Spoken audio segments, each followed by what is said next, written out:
Assalamualaikum warahmatullahi wabarakatuh. Kali ini kita akan membahas mengenai sejarah dari Wali Songo, lengkap tentang penjelasannya mulai arti dari Wali Songo, latar belakang, nama asli hingga silsilah peninggalan Wali Songo dan juga makam dari para Wali Songo tersebut. Kisah mengenai Wali Songo ini bukanlah cerita fiktif belaka, melainkan sejarah yang benar-benar terjadi pada zamannya. Sehingga fakta sejarah ini jangan sampai kita lupa. Zaman Wali Songo ini menandakan berakhirnya dominasi agama Hindu dan juga Buddha di Nusantara dan digantikan oleh agama Islam. Meski banyak tokoh lain yang berperan dalam penyebaran agama Islam di Nusantara, khususnya Pulau Jawa, namun Wali Songo sudah dianggap sebagai simbol. Ya, karena mereka memiliki andil yang besar dalam penyebaran Islam hingga berhasil berdirinya sejumlah kerajaan Islam di Pulau Jawa. Pada umumnya, Wali Songo ini berasal dari menyebarkan agama Islam di tanah Jawa, dimulai pada tahun 408 Hijriah atau pada abad ke-14 Masehi.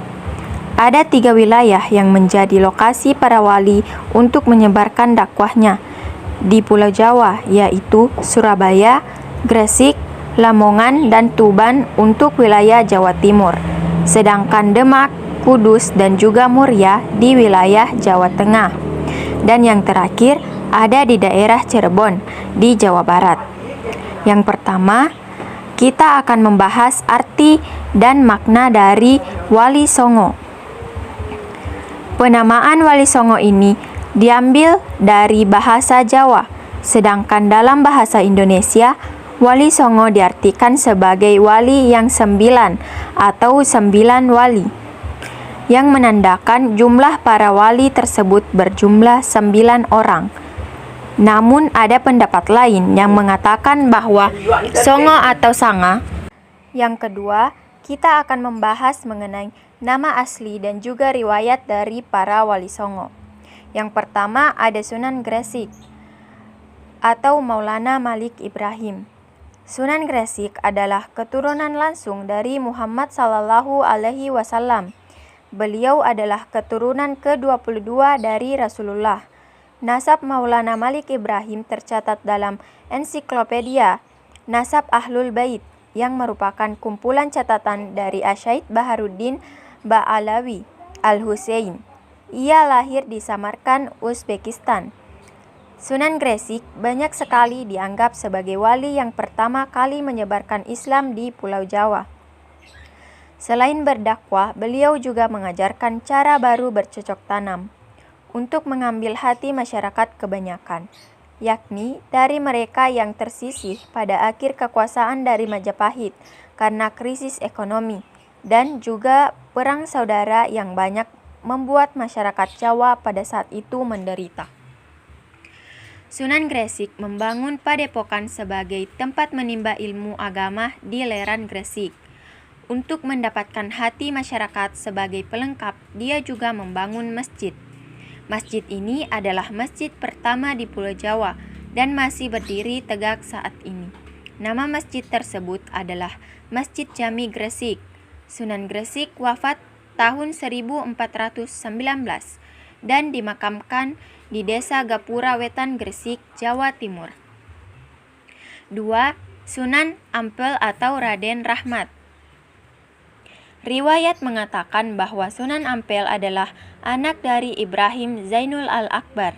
Ibunya adalah seorang putri campak yang bernama Dewi Cendrawulan binti Raja Camak terakhir di dinasti Ming. Meski bukan yang pertama menyebarkan Islam di tanah air, Sunan Ampel sudah dianggap sesepuh oleh para wali lainnya.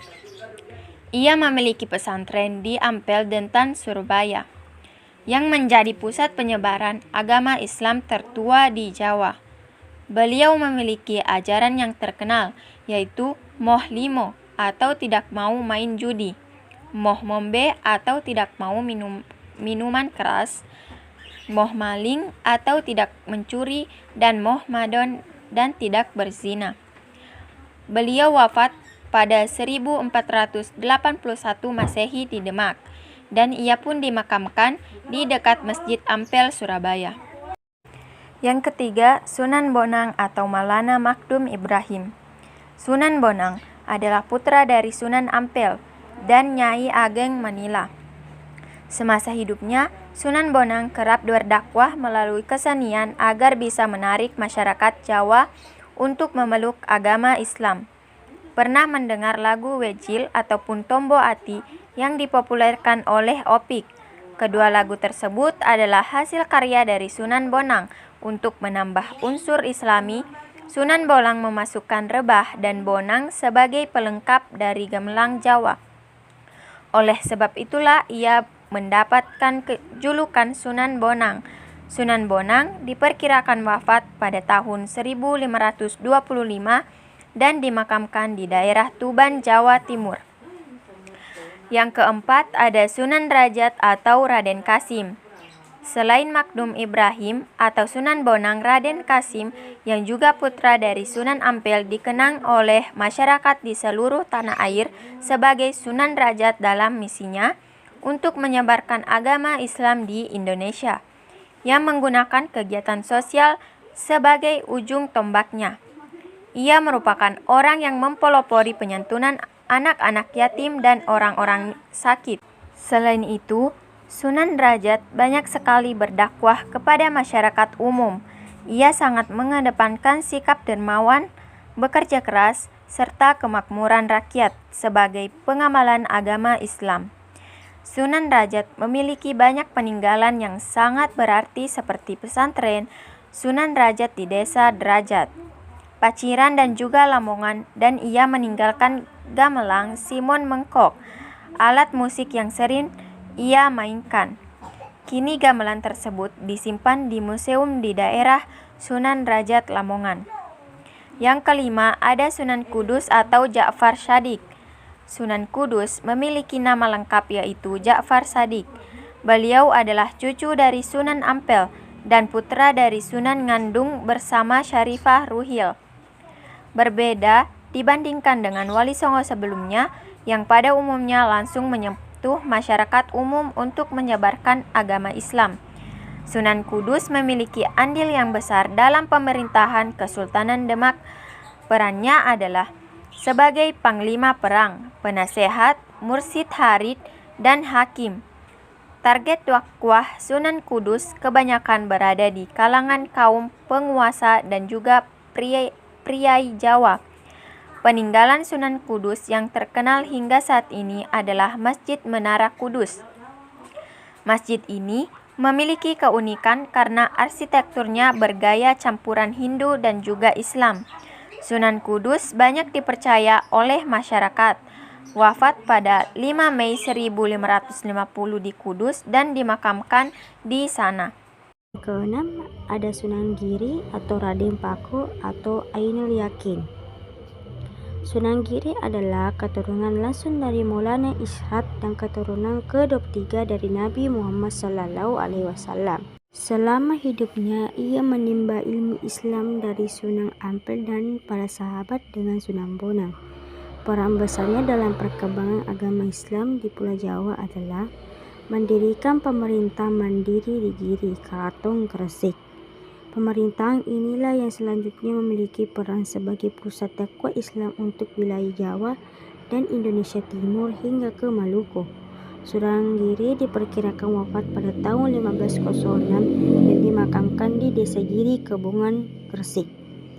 Yang ketujuh ada Sunan Kalijaga atau Raden Syed. Raden Syed atau Sunan Kalijaga adalah anak dari Adipati Tuban yang bernama Tumenggung Wilatika atau Raden Shaur. Beliau lahir pada tahun 1455. Beliau mempelajari agama Islam dari Sunan Bonang sebagai gurunya. Dari Sunan Bonang lah ia belajar menggunakan kesenian dan kebudayaan sebagai alat untuk menyebarkan agama Islam. Karena ia adalah orang pribumi, sehingga lebih mudah dalam berdakwah dengan masyarakat. Serta ia juga menggunakan kesenian tradisional sebagai metode dakwahnya.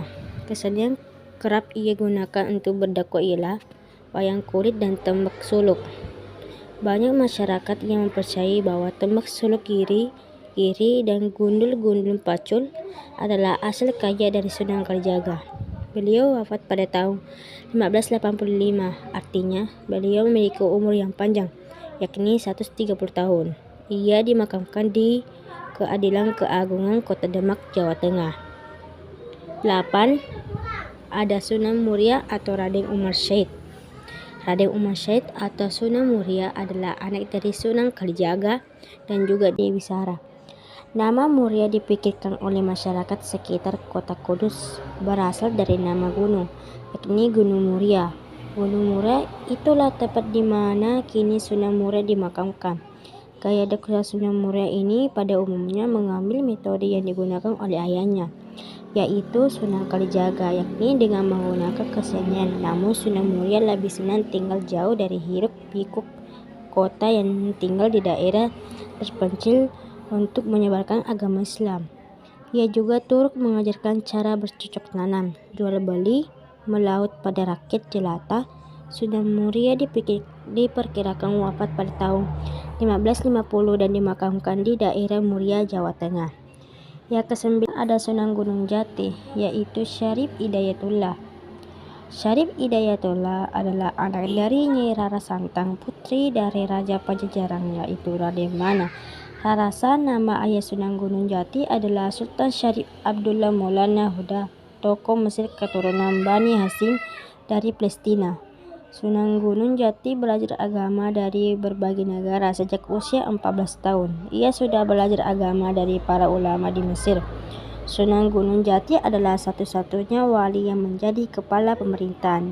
Ia mendirikan Kesultanan Cirebon atau dikenal dengan Kesultanan Pukawati dengan restu dari para ulama lainnya untuk menyusun berdirinya Kesultanan di Bontoro, Demak. Ia memanfaatkan posisinya untuk menyebarkan agama Islam dari pesisir Cirebon hingga ke pedalaman Pasundan. Di usia 89 tahun, Sunan Gunung Jati mengundurkan diri dari pemerintah agar lebih fokus untuk berdakwah. Lalu kekuasaan pun diserahkan pada Pangeran Pasarhain. Ia meninggal di tahun 1968 pada usia 120 tahun dan dimakamkan di Gunung Sambung, Gunung Jati. Demikianlah materi tentang kisah dan cerita sejarah dari Wali Songo beserta dengan silsilah dan juga peninggalannya. Semoga informasi ini bisa bermanfaat.